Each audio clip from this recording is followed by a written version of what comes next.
Hello and welcome once again to Hude Hour on Hude Network, where, as usual, we break down issues within the humanitarian and development space. As always, there's a lot happening in this very particular space, and we try to shed a light on it and bring more agendas and things that forward sustainable development. As always, I am Amadine Ubewe. And I am Joan Eze. You're welcome. Thank you so much for joining us. Hi, Amadine. How are you doing today? I'm good, and you? I'm very well. I like your suit. Thank you so much. I think we switched roles this time around. Yeah, we swapped roles. Maybe one of these days we're going to come and we're just going to be, very much in sync. We need to work on that, really. Yeah, we will. Anyway, speaking about being in sync, let's talk about the connections we're having right now. Today's topic is an issue that has to do with clean energy and how some solutions are reaching the rural areas. Now, millions of people around the world still don't have access to electricity. Mini-grid systems are providing a way to bring power to rural communities without waiting for traditional grid expansion. But how can these systems be expanded to reach more people? Mini-grids use renewable energy sources like solar and wind to generate electricity for villages and small towns. Countries are now investing more in these systems to provide stable and affordable energy.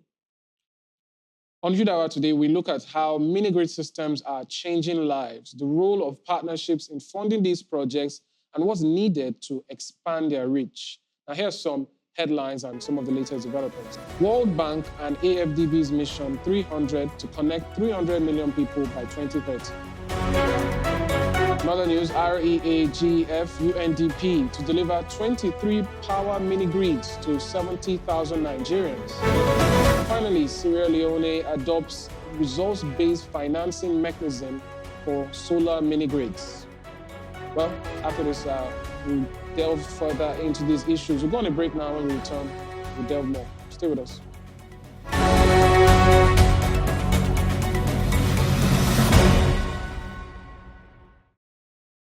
Now, according to the United Nations, the global electricity access rate increased from 87% in 2015 to 91% in 2021, leaving approximately 675 million people without access.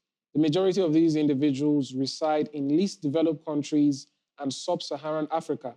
Many of these rural communities still rely on diesel generators or firewood for energy, which can be expensive and harmful to the environment.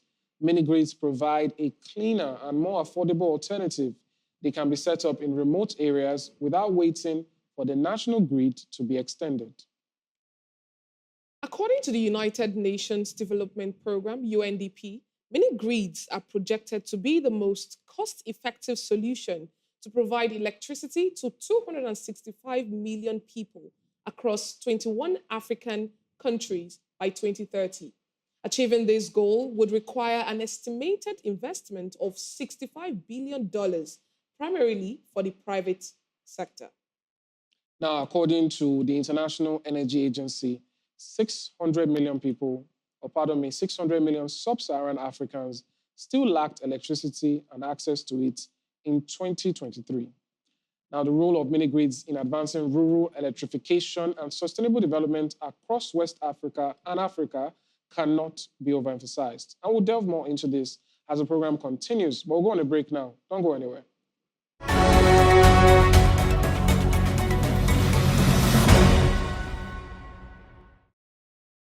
Welcome back. Now to our first news item. The World Bank and the African Development Bank have announced Mission 300, an initiative to bring electricity to 300 million people in Africa by 2030. The plan will focus on expanding mini-grids and other renewable energy solutions alongside existing power infrastructure.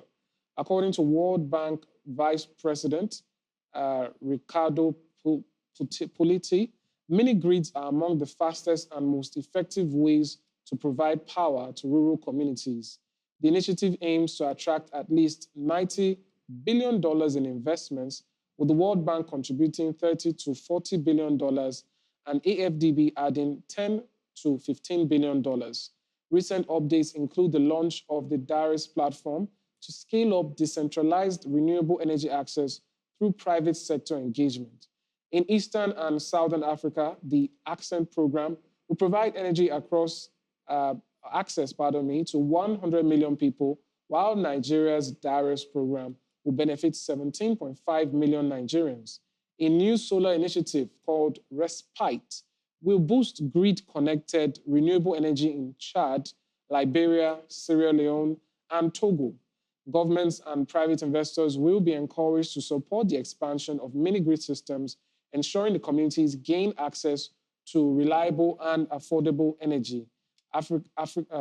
Anyway, that's all we have for that.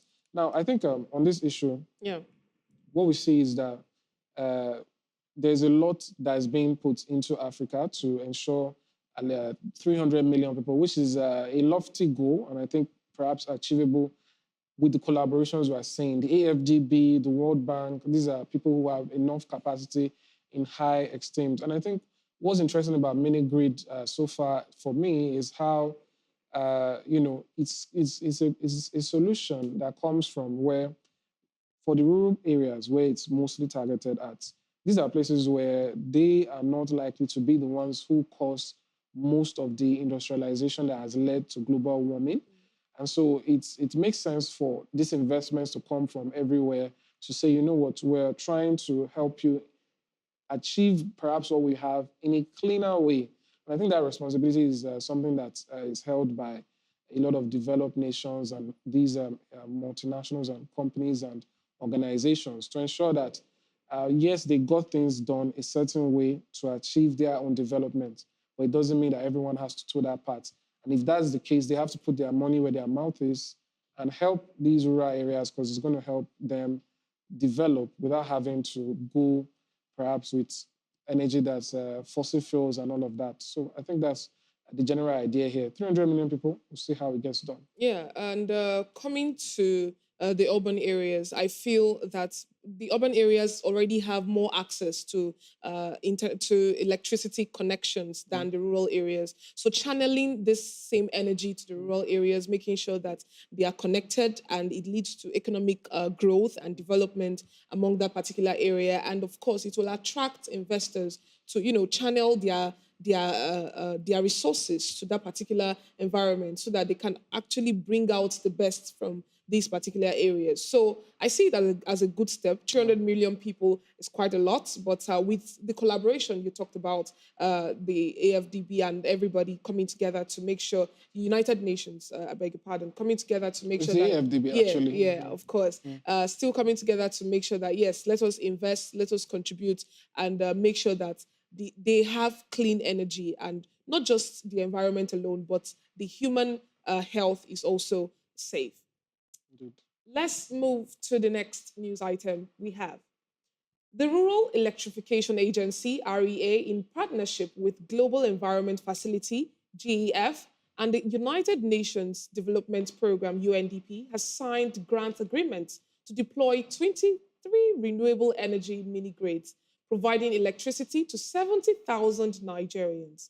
The initiative, part of the Africa Mini Grids Program, AMP, aims to expand Nigeria's clean energy sector and boost agricultural productivity through decentralized renewable energy solutions.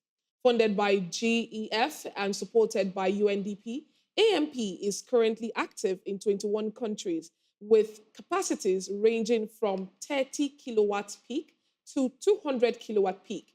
The new mini-grids will power over 600 productive use connections and 375 social connections across Nigeria's 6 geopolitical zones. The project aligns with government's focus on off-grid energy solutions for economic development. A total of 18 renewable energy developers have been awarded grants worth $5.91 million for the first phase, covering 23 priority sites selected from an initial pipeline of 120 locations under the Energizing Agricultural Program, EAP. So according to REA's Chief Executive, Abba Aliyu, the project will not only electrify homes, but also support businesses, drive innovation, create jobs, and reduce energy poverty. The initiative will enhance grain processing, food production, cold storage, and agro-value addition, improving agricultural outputs and reducing post-harvest losses. GEF's operational focal person, Stanley Jonah, emphasized that the AMP will enhance the agricultural value chain and improve rural livelihoods, while UNDP's Nigeria's Muyiwa Odele highlighted its role in creating private sector opportunities across Africa. With a 48-month implementation timeline, the AMP mini-grids will serve as a model for other African nations, delivering sustainable energy solutions to last-mile communities. Well, this is good news to me, and I know that by the time we talked about collaboration, we talked about investment, and we talked about the importance of the rural areas being electrified. It helps them to boost their businesses, and it saves them from post-harvest losses. Yeah. Because it's one thing for you to go into the agricultural sector and to cultivate crops, and another thing is for you to preserve them. So by the time there are enough grids circulated everywhere, the rural areas are connected, we tend to have more preserved agricultural products from the particular regions. Indeed, it reminds me of the Total project in Nasarawa, where the first hybrid mini grid was happened, and we saw how that came about and what that led to. And I think this is sort of the intersection between clean energy and agriculture to an extent. But it's not just just to them alone, but they are considered, and I think that's something that is already in itself something that could make a difference. And like we said, it's not just about powering homes; it's also about powering businesses. Because I think for the longest time since we've been children till now, there's something we hear whenever we tune into TV. Government must provide enabling environments. It's been said so much, people forget what it means. And enabling environments, in this instance, simply can refer to power and electrification. So when you have these rural areas where people are not used to electricity and they make do with what they have, and they have to do things, even the manner of living, perhaps even to an extent, the way of thinking, it can change when drastically overnight you now have access to power to do things that you probably didn't expect to do. Innovation comes in, economic growth, and so on and so forth. Sure. Well, now we'll go on a quick break. When we return, we'll delve into our final news item of the day. Don't go anywhere.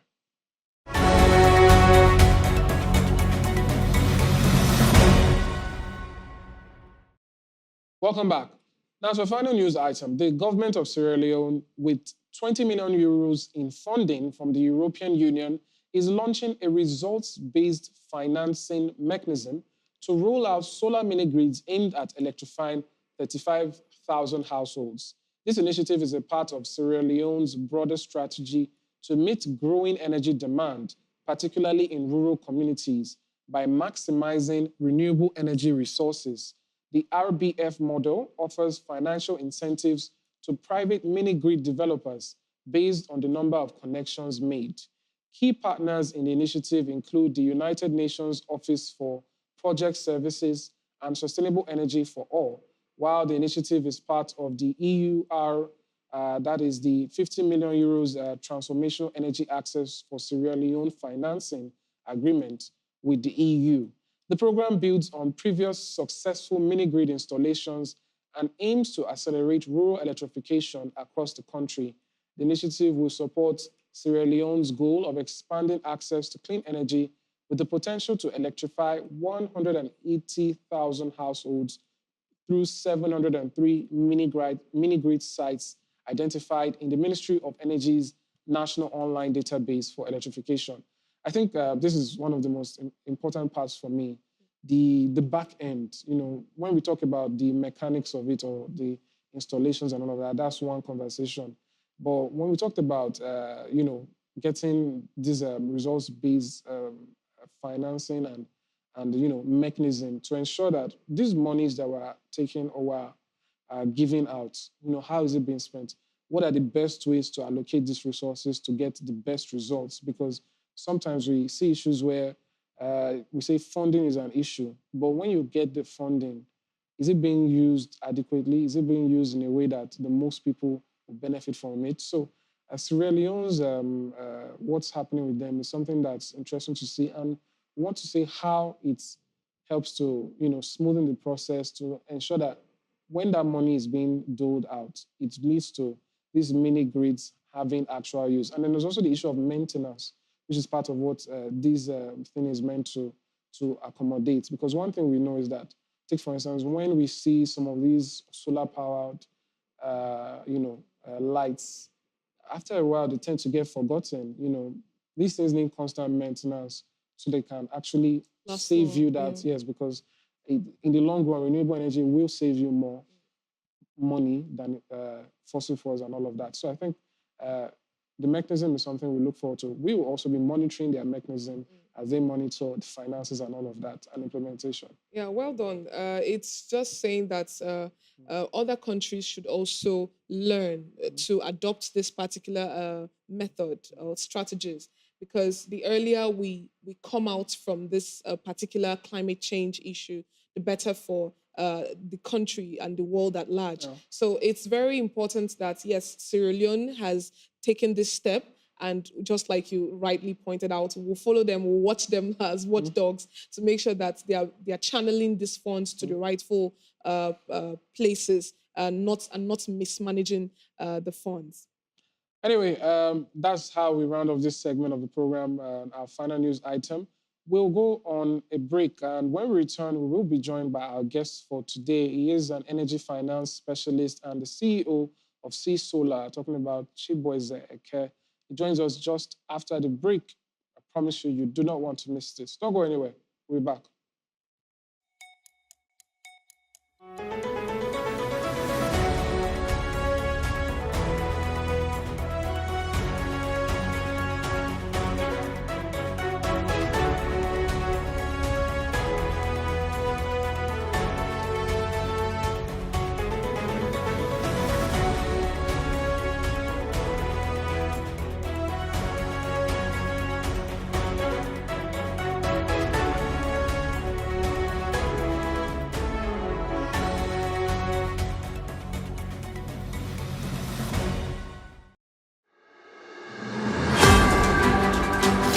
Every day, amazing stories of hope and tenacity unfold across the globe. On Hude Hour, we dive into these inspiring tales and discuss the vital work being done in the humanitarian and development space. Humanity has never faced a shortage of challenges, yet we rise stronger through teamwork and determination. Though these remedies are often underreported, on Hude Hour, we advocate sustainable solutions. We bring you the latest and most impactful news on how lives are being changed. We engage with young change makers and experts who provide valuable insights into relief efforts and the challenges faced by local communities through a global perspective. Join us every Wednesday by 8 a.m. on Hude Network's YouTube channel as we embark on this journey of positive change.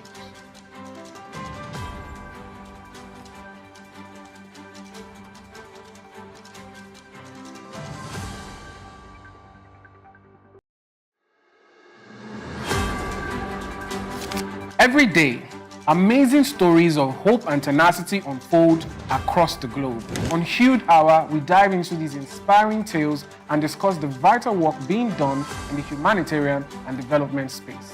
Humanity has never faced a shortage of challenges, yet we rise stronger through teamwork and determination.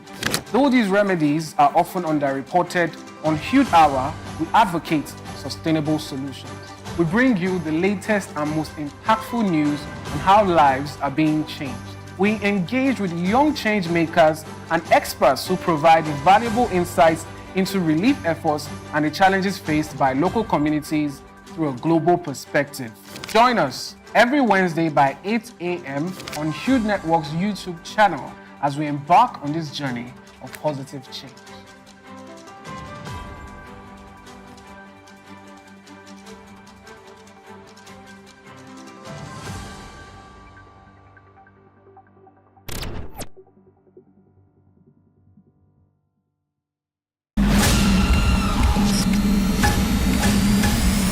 Hey everyone, let's face it, our world today experiences numerous challenges. And guess what? Our community isn't off the hook either. Most of the world issues are either not talked about enough or never talked about at all. But here on Timeline, we've got you covered.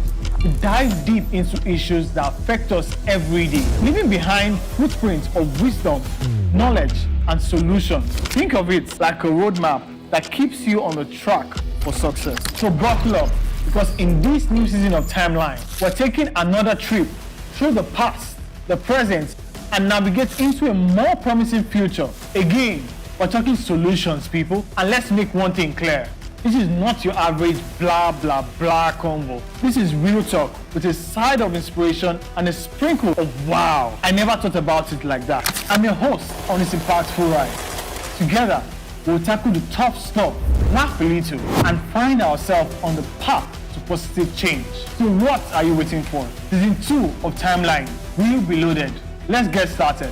Hop in and let's drive straight into the heart of issues shaping our world. Let's go. Oh, one more thing. Hit that subscribe button and let's take this ride together.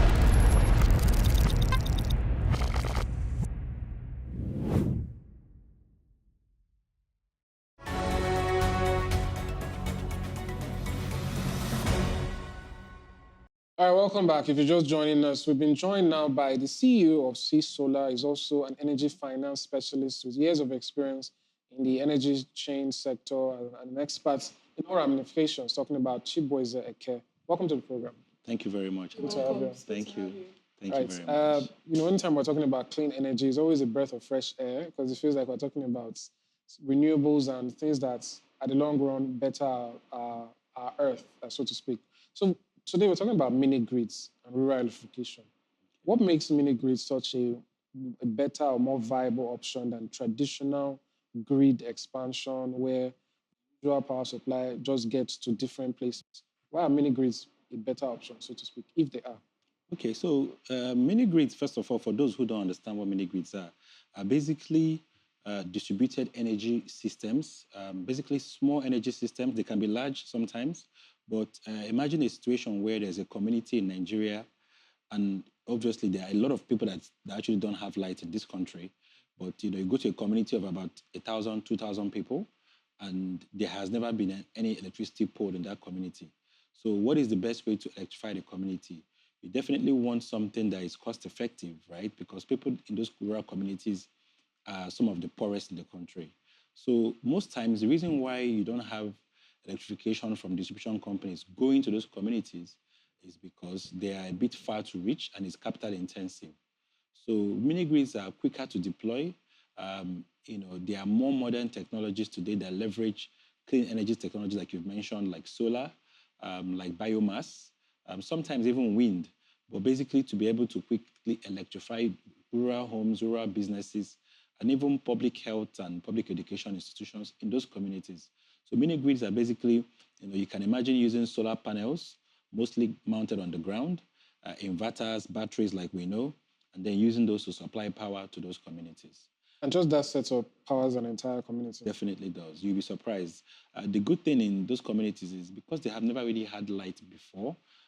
Yes, some of them might have, what we call a better pass my neighbor generators, those small generators, but typically they don't really have air conditioners and some of these, high energy consuming equipment. So something is always better than nothing for them. Okay, I would like to know how is the partnership like between the government and the private sectors in making sure that they are more efficient and more supply of mini grids in the rural areas? How is the collaboration like? Oh, it's really been a wonderful one. The Rural Electrification Agency of Nigeria has done a great job over the past 5 years.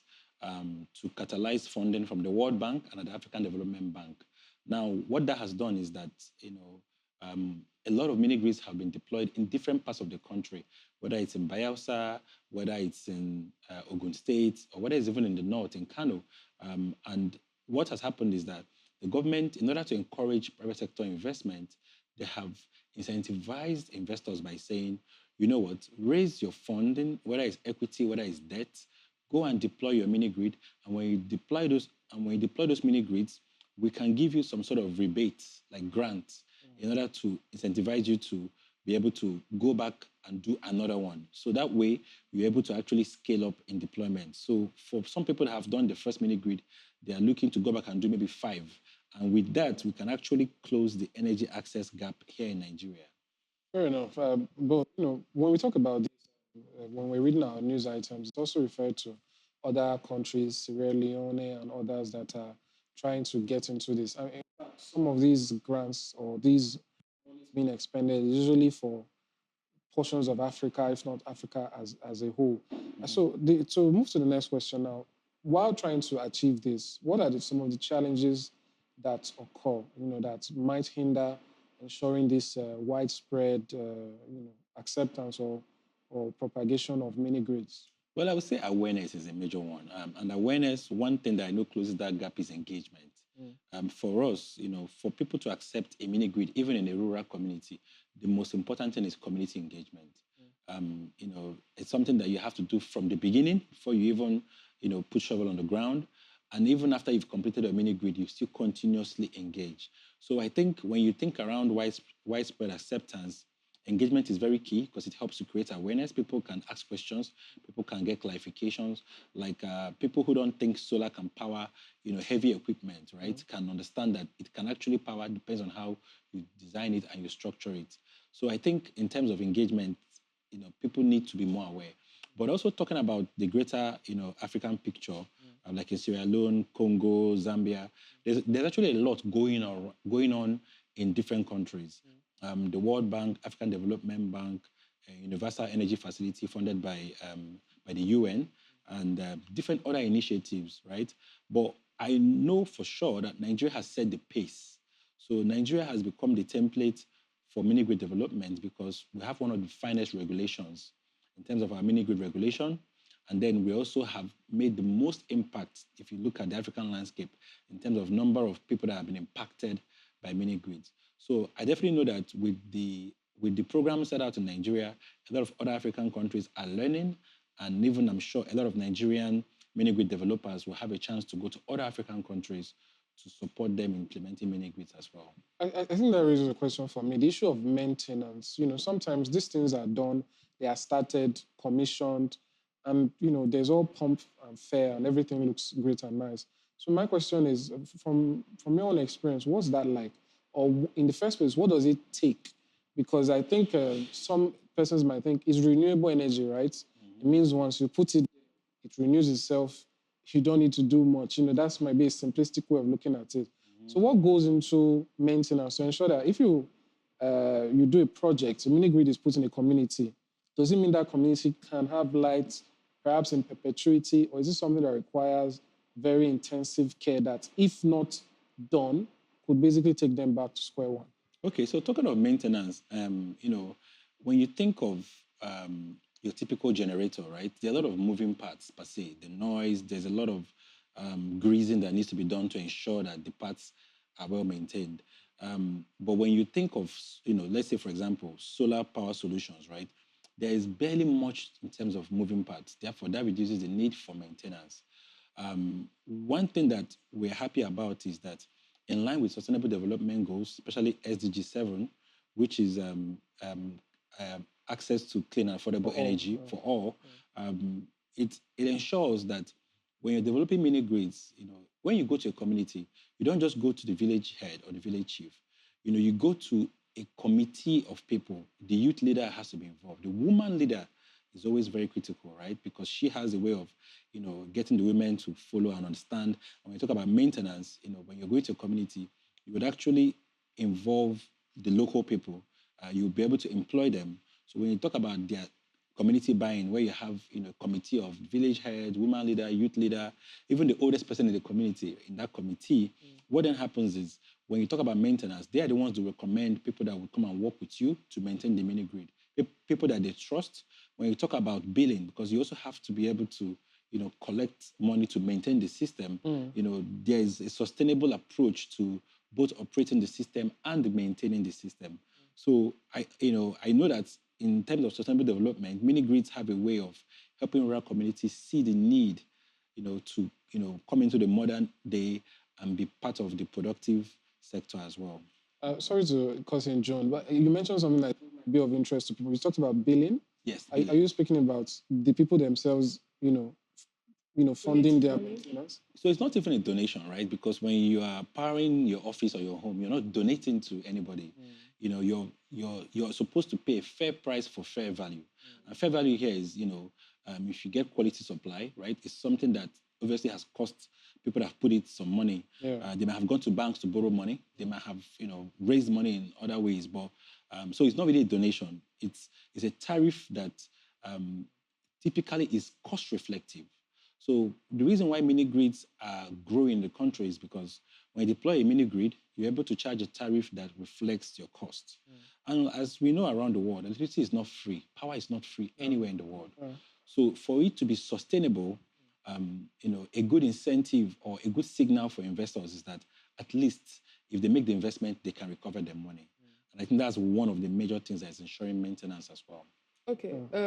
I would like to know your thoughts on the World Bank and African Development Bank's initiative, the Mission 300. Yes. What's your thoughts on it?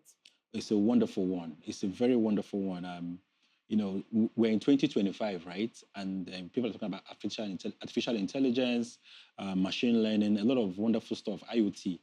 But then all of these, and even cooling and mobility, are mostly based on electricity. So imagine an African continent with over 1 billion people, and about half of the population doesn't have access to electricity. So Mission 300 is basically saying, you know what, for these people that don't have access, about 600 million people, can we at least achieve access for half of them? That is about 300 million Africans. So that is where Mission 300 comes into play. And then which other country in Africa has the biggest population except Nigeria? So Mission 300's success depends a lot on our success, because if we can significantly close the gap here in Nigeria, other African countries, like you mentioned, Sierra Leone and the rest, can take a clue, and then the lessons learned here can be spread across to close that energy access gap. Speaking about the energy access gap, what role does decentralized power or any play in all of this? Because we understand that some of these mini grids, not all, are completely away from whatever, perhaps the national grid or whatever may exist in these countries. Is that broadening or would I say expanding the electricity access in a faster? Oh yes, definitely. October last year, we commissioned an 80 kilowatt peak mini grid, a mini grid that so that you can understand what it can do. Imagine a mini grid that can replace a 60 kVA generator. And can serve about 400 homes in a rural community. Now, this community is, you have to cross the river in Bayelsa to get to this community by boat, about 30 minutes. So you can imagine the cost on the distribution company to erect poles on water and take power to those communities. So you then realize that mini grids basically are, the way to go, because all you have to do is, ferry your equipment and ferry your people across the water safely, and then go to those communities and quickly deploy the solution. So in terms of getting the bulk of Nigerians and Africans, into the modern age where at least they can even start having laptops, they can even start seeing, light at night to study. Women can be able to give birth at night. Vaccines can be stored for longer times. It's just really the way to go. Okay, I would like to know, you've actually entered into the answer to my next question, because we all know that electricity is not just only there to power homes, but it also has other roles to play. So I would like to know, how can mini grids be designed to not only provide electricity, but also support economic activities in the rural areas? Oh, that's a wonderful question. Grids are basically infrastructure assets. So when we think of infrastructure, if for example there is a road that is built in a rural community, we all know what it can do, right? It can let farmers bring their produce to market. It can allow a lot of access. So mini grids create access in that sense. When you think of a filling station, right? If a petrol filling station, for example, is where if you go there, you can pump your tire, you can wash your car, you can maybe go to a supermarket that is there, you can buy some food. There are many other activities in that ecosystem around the filling station. So think of a mini grid like that, where it is basically at the center of an ecosystem where you can power productivity, you can power cassava grinding machines. You know how in rural communities, women are used to peeling cassava and then there's a lot of manual labor. But imagine if people are relieved of those stress. People are relieved of the stress of boiling, let's say palm oil, using petrol or other non-clean sources, right? And they leverage clean technologies like solar. So you can power productivity. You can also power storage in the sense of cold storage. So you can have cold rooms where when you go and harvest, maybe fetch some fish, you can store them there rather than have post-harvest losses. You can also power mobility, right? So we're in an age where people are leveraging electric vehicles for mobility. It's not just in the urban areas, but also in rural areas. You can have electric vehicle tricycles like we see around in town, right? Imagine having those in rural communities where it costs less to power those tricycles using, renewable energy directly from the sun. So there's a lot of impact. The multiplier effect is a lot in terms of how they can actually improve the rural economies in Nigeria and also in Africa. You've spoken to the economic aspects. Can you tell us a little bit more about the environmental aspect so that for those who are not aware, they understand what renewable energy mini grids actually bring in terms of what it does for the environment? Okay, so in terms of the environment, we're all aware when you look at the news, sometimes you see people carrying placards, they're saying, they're suffering from flooding or forest fires due to the effects of climate change. Climate change is real. I think, back to back, the past few years, if you notice, February, March becomes a very hot season, right? The temperature just keeps getting hotter and hotter. Just a little increase in temperature will affect everybody, affects the water levels, that causes flooding. It affects a lot of things, right? It causes drought, deforestation, and all that. So the effect of carbon emission has to be controlled or at least abated, right? And what mini grids and clean energy technologies do is that they're able to offset the need for that. So imagine decommissioning generators. So imagine a community that would have come together, contributed money to buy a generator, which most times even maintaining it is difficult, right? Because people just struggle to maintain such technologies that are not clean.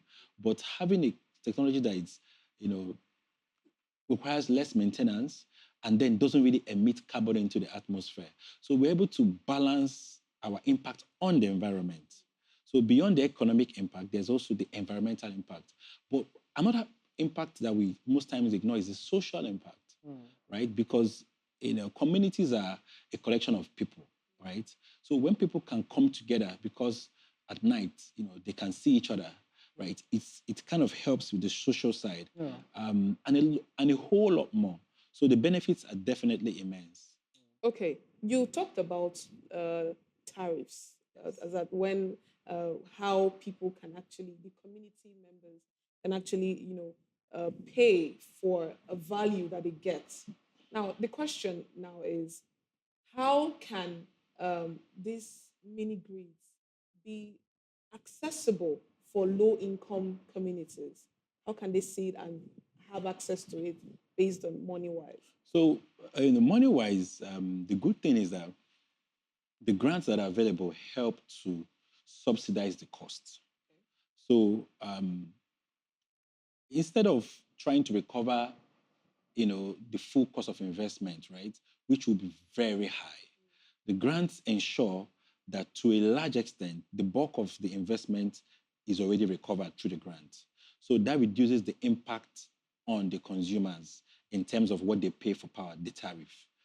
And then also, what people have started realizing is that ultimately, this power is really to support these people. Because, like I said, they're the poorest of the poor. So what you end up trying to do is that you end up trying to design your tariff in a way where it favors productive activity so that they can be able to earn more. If they can earn more during the day from processing activities and all that, they can be able to even pay for power at night. So it really helps to stimulate their livelihood as well. All right, so just to round up, just 21 questions finally. The issue of policies, what are your thoughts on what policies can do to help all of this? Talking about government's involvement. Like we were saying before you came in, we always talk about enabling environments, and sometimes people don't know what that really means anymore. So in this respect, what does government involvement and policies and collaborations do to further this cause? And then finally, the issue of are there any perhaps new developments and technologies that we don't know about that you could enlighten us on as regards the mini grid sector right now? Okay, I would say in terms of policy, just back to the first point you made about the traditional grid and off grid. I think a lot of awareness needs to be created around the fact that we need to think differently and act differently. So what that means is if we've been doing something all along and it's not really, giving us the impact we want, which is like, let's say, depending on the national grid for increasing power supply, which has really struggled over the years, then we need to try something different. And I think this is where mini grids come into play. Because mini grids are not just for isolated communities where there hasn't been light before, but even communities where there is even a bit of light, because they can come and augment the power supply. Because the reason why we don't have light in most places is that we're trying to share the limited resource. But if in some areas you can actually augment the power supply using solar during the day, and even other new technologies, which I want to mention, for example, small hydro, because you asked about, are there other innovations? There are opportunities to leverage a lot of run-of-the-river small hydro solutions, right? Unlike the big ones, right? These ones are quicker to deploy, and they can serve, a few megawatts in a small area. You also have biomass, right? Nigeria, we have a lot of waste from agricultural activities. This can be gathered, decomposed, and the energy that is generated from there can be used to also power rural communities. So there is a lot to look out for in the future, and I'm very excited to be part of it. Thank you so much. Thank It's you. been a pleasure and an enlightening one. Thanks Thank for you very coming. much. Thank you so much. All right, there you have it, the matter of mini grids and how they are ensuring rural electrification. I do hope you learned one or two there so that we continue to make these progress as things go ahead. But right now, we'll go on a quick break. When we return, we'll be joined by Paul Oladipupo for our next segment, which is our Verified Voices segment. We have been speaking with Chibueze Ekeh, is the CEO of CEESOLAR and is an energy finance specialist. Don't go anywhere. We'll be right back.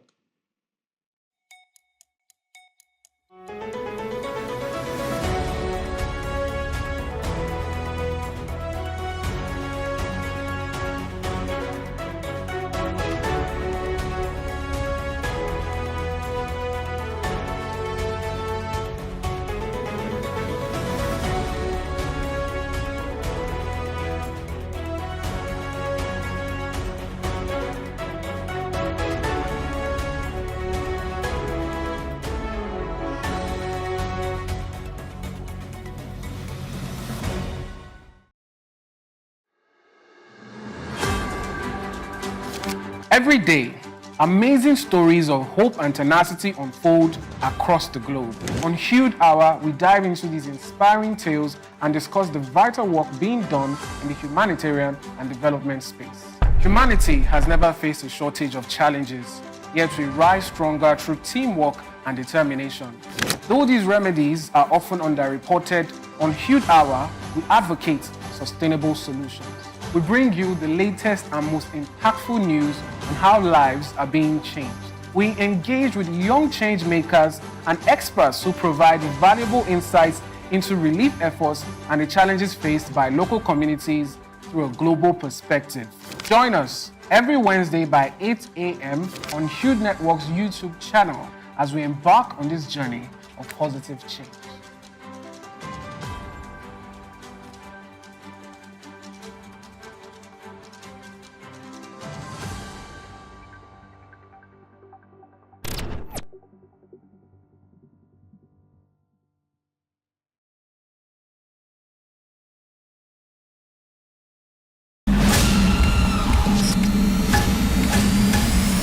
Hey everyone, let's face it, our world today experiences numerous challenges.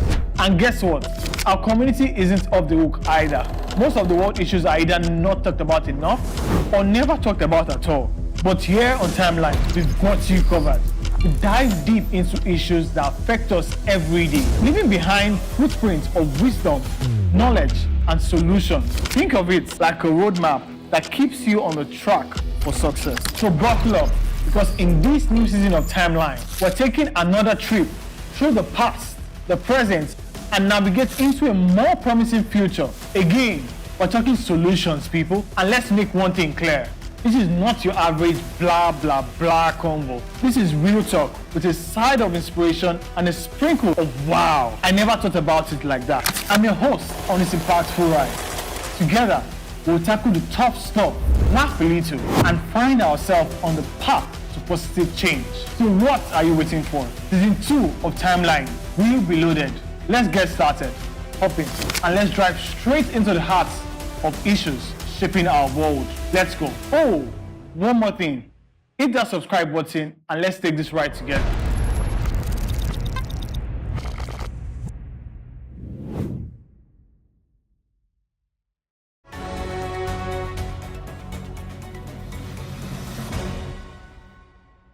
Welcome back. It's our Verified Voices segment. I know what that means. It means we've been joined by Paul Oladipo to do justice and bring us what's happening with our key stakeholders in the particular topic of today, which is clean energy.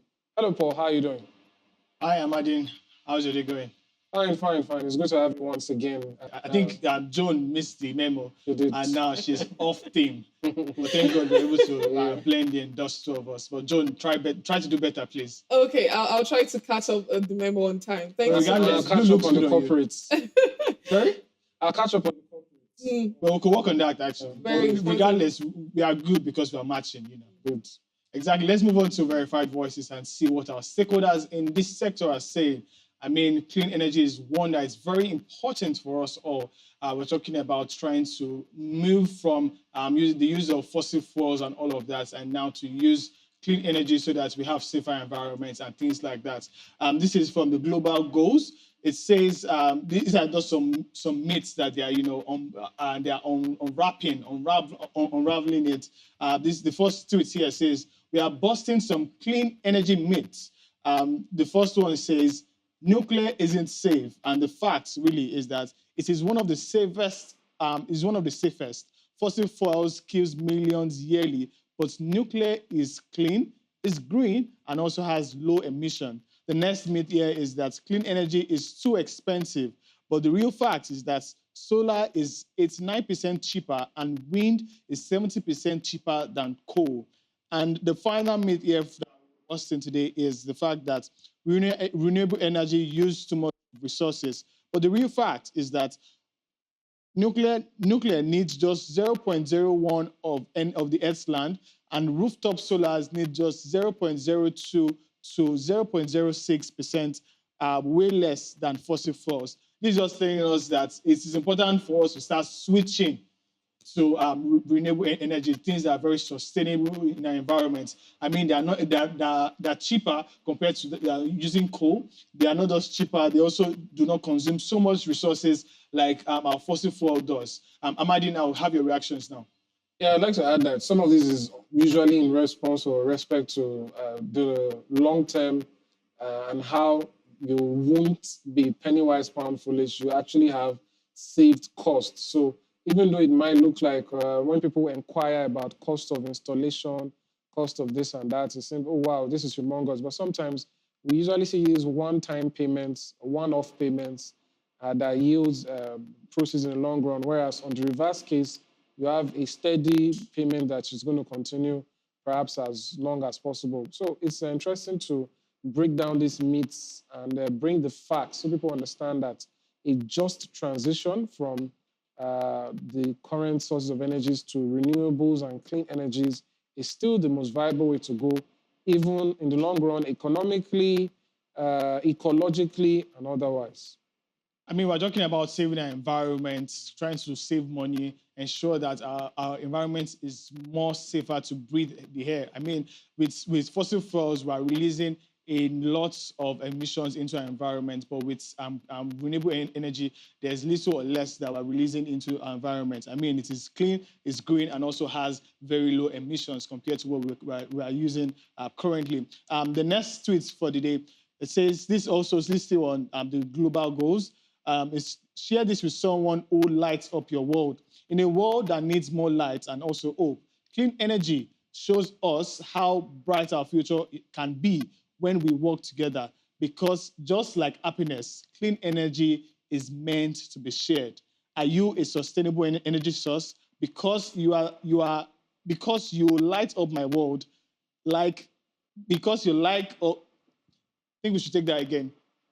Because you light up my world like nobody else. I mean, Joan, this is for you.